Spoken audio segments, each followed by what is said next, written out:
Hello everyone, my name's Hannah and welcome back to another video. Now it's been a long time since I've done a Disney crochet update. I am really sad to say I've not actually progressed that far, so this is the only video that I'm going to be able to do for a while. But I'm going to be talking you through Disney Crochet issues 15 to 18. I don't think I'm going to do full flip throughs of the magazine anymore, just because a lot of stuff has started to be repeated in the stitch skills. I might show you a couple of projects that I find quite interesting, but apart from that I'm just going to show you the squares. Now all of these squares you'll notice have a white border, so I'm currently on issue 20 in the crochet, and issue 20 tells you which borders to put around your squares. So I'm going back to all of the squares that I've done and adding on a white border, and each one only takes about 10 minutes, but that's actually quite a lot of time in the grand scheme of things, which is why I haven't really progressed further than issue 20. But I want to do all of the white borders so I'm not having to do that at the end, so that's what I'm going to be doing as I go along. So the white borders are not part of the issue, that comes in issue 20, so when I do that video I'll explain that then again, but that's why all of these have white borders. So if you don't know, Disney Crochet is a set of magazines by Crochet Artworks, who do loads of different craft magazines. I've got a whole playlist on my channel which I'll link in the cards, and you can just check out my channel for all of the videos that I've done so far. And I'm doing these videos in batches of 4. That's just how the magazines arrive to me. I get, because I think they release like 1 a week and I get a subscription, so they arrive to me 4 in one go, so I'm just doing these videos 4 in one go as well. So yeah, let's just jump straight into it. So in issue 15 of the magazine we made this fuchsia square, which is inspired by Disney's Coco film. I really like this one. It looks a lot like lace and I just think it's super pretty. I like this circle bit here as well. So yeah, it's just quite a simple design, just one colour, but I really like this square. I like how it's quite floppy as well. Some of the ones we get, and you'll see some that have got other shapes on it, can be quite stiff, especially with crochet it can feel quite stiff. So obviously I will block them all before I sew them together, which is basically when you like spray them with water to help the fibres relax.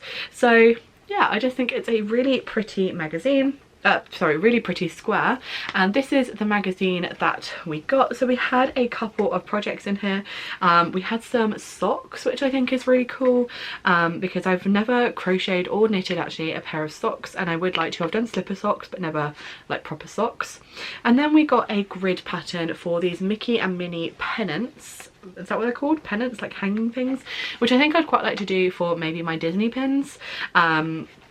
But it's just trying to find the time for when you do these extra projects on top of the squares, because if you do 1 a week they probably take me about an hour per square, so it's quite a decent amount of crafting time.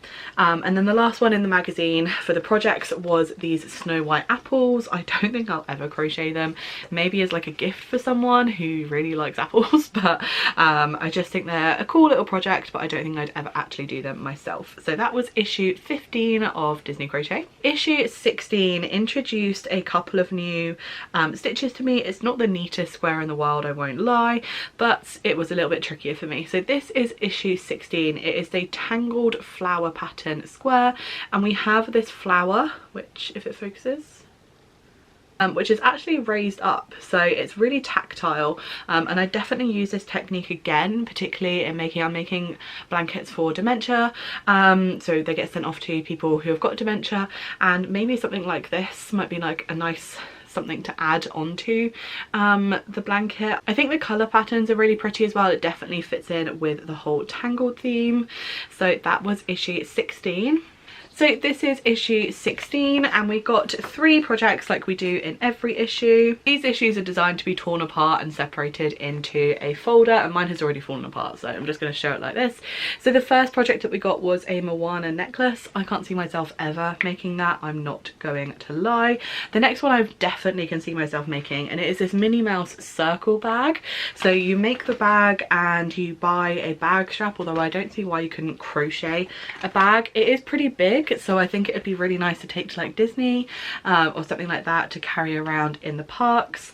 And then the last project is this tangled doorstop, so it fits in with the tangled theme. I definitely could see myself making that, but maybe for a gift. It seems like it's quite a big project. So that is issue 16. So issue 17 was another character portrait. I'm really happy with how my square of this came out, and it is Donald Duck. So you make the background square and then put all of these parts on separately. So this is what the back looks like. I've tried to do it neat as possible.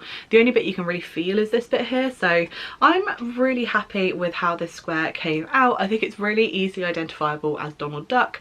My only thing would be maybe I could put the hat a little bit lower down so it looks more like it's sat on his head, but yeah, I'm really happy with how that came out. So let's have a look at issue 17. So I've just ripped my magazine, but first of all we have this bell rose. I think this would be a really pretty gift.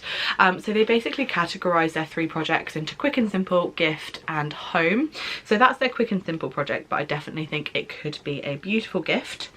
Then next up we have this Jungle Book bag. So it's meant to look like a leaf. I think it's kind of pretty, but I don't think I'd ever make it. And then lastly we have another pattern, so the Nemo picture cushion. Again, I don't think I'd ever make that, although it might be good practice for following patterns because you do get a grid at the back of Nemo. So that is issue 17, and let's go on to issue 18, the final issue for this video. This one is, I think, a really pretty square. It's called the Cinderella Spicy Pumpkin Square. So this is what that square is. I think this is a beautiful square. I'm trying to like hold it up to the light so you can see all of the patterns in it. I just think it's stunning. So we've got this orangey colour and then one row around the edge, if you can see it, of red, and then obviously the white I've added on for the border afterwards, but I just think it is a beautiful square. I really love it. Issue 18 I think has got my favourite project from this whole set of 4 issues, but I'll show you all of them. So first of all we have these tangled hair combs. So essentially you crochet flowers and I don't know if you stick them or sew them onto the comb, I'm not entirely sure. And we've got this sweater pattern, so they call it a Sully sweater. I'm not sure about this. So essentially, I'm not quite sure about it because essentially you crochet a jumper and then you crochet these like patches and sew them on, and it looks really thick and bulky. So although I like the jumper pattern, I'm really not sure about crocheting them on. I kind of wish it was incorporated, but this is my favourite project. It is a Winnie the Pooh honey cover for storage for an empty jar. I just think it's adorable. It looks straight out of the books, and look at that. It's so cute.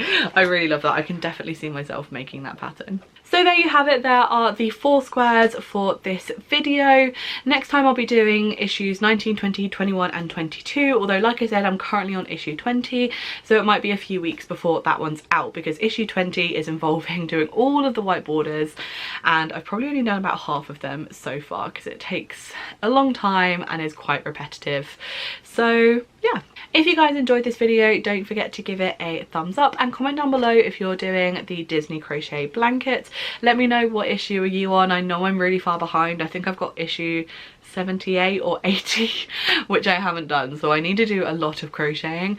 I'm getting there slowly and steadily. We will get there. But thank you so much for watching. I hope you have a wonderful rest of your day, and I will see you soon for a new video. Bye.